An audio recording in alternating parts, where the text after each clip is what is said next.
think our audience would be very fascinated to know a little bit more about your monastery that you have, new foundation in Tasmania, where it is and how you came to found it. Where it is. So it's in a little town called Colebrook, which is about 45-minute drive from Hobart, going north.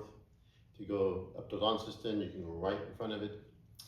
And so we've been there for about 6 years now. 6 years. In Colebrook itself. Monastery actually began 2 years before then, in 2017, in a suburb of Hobart called Lindisfarne. Okay. And then we moved to a little town not too far from Colebrook called Mindaston, where we lived almost 2 years.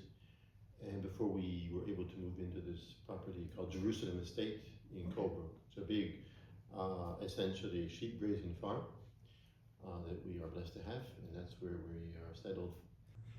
How far is the monastery from sort of the nearest large city or town? Well, look, I mean, if we want to go to, I don't know, get groceries or go to the doctor or whatever, there's both Sorel and Oatlands are about 20 minutes away. Okay. A lot of things we go to Hobart. Okay. And how far is Hobart from the? It's a 45-minute drive. 45-minute drive. Depending on who's driving, it might be different. And what car you're driving as well. Okay, great. Tell me, why did you choose that particular area of the world? Because that's quite remote. I mean, Tasmania is a long way away from us here in Sydney. And then you've got your own monastery, which is even further away from the main city. Why did you go so far away?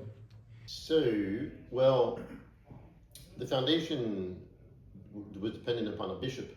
Right.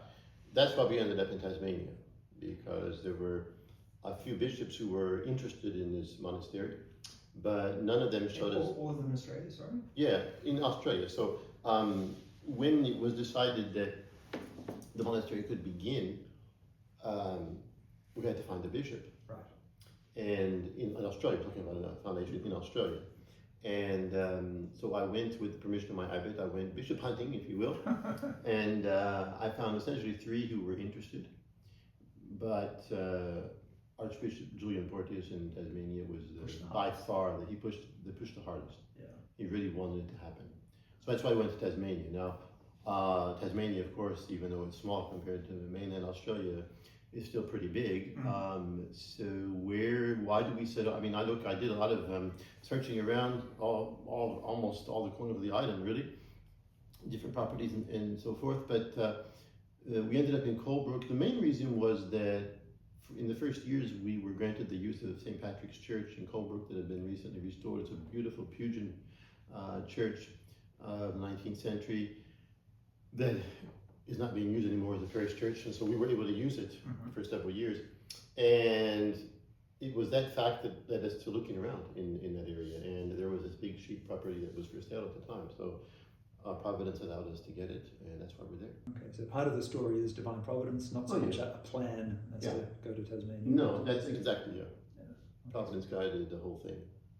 Tell me, what about Australia? Because obviously you don't have quite the Australian accent, although you are an Australian, thanks be to God. But why Australia? Again, that goes back to the very beginning. So how did this come about? It came about because back in the early 2000s, we were visited by some Australians who, in particular, one couple in particular, who was wanting a traditional Benedictine monastery in Australia. Okay. And so they went monk hunting, if you will. They went to America, they went to France especially, several monasteries in France, and one of them was us. And invited us to come and start a monastery. And of course all the abbots said, well, no, I mean, for most Europeans going to Australia, you might as well go to the moon, it's just so far away, there's so many difficulties in the enterprise and so forth. So they all said no, but we had this little thing called our retreats, and the retreats that we give not just in the monastery in Chavigny, but also around different countries. So when they found that out, so they asked the abbot if we'd come give a retreat. Right. And the abbot initially said no, but gave in after about 5 years. And because this particular couple, they kept coming back every year more or less. A bit like the gospel story of the widow That's it. and the judge. That's it. They kept asking, and so in 2007, the first retreats took place in Australia. So that's why Australia. And look, I mean, I had no preconceived idea about Australia. Why would I be here? It would have been the last thing I was thinking of, really. Sure.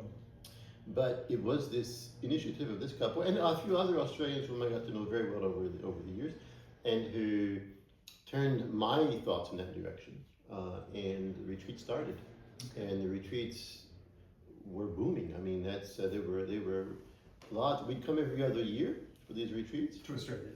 to Australia, starting in 2007. I came with one of my confreres, but the retreats, they were booked full. It was bursting at the seams. The biggest retreats I ever gave were in Australia.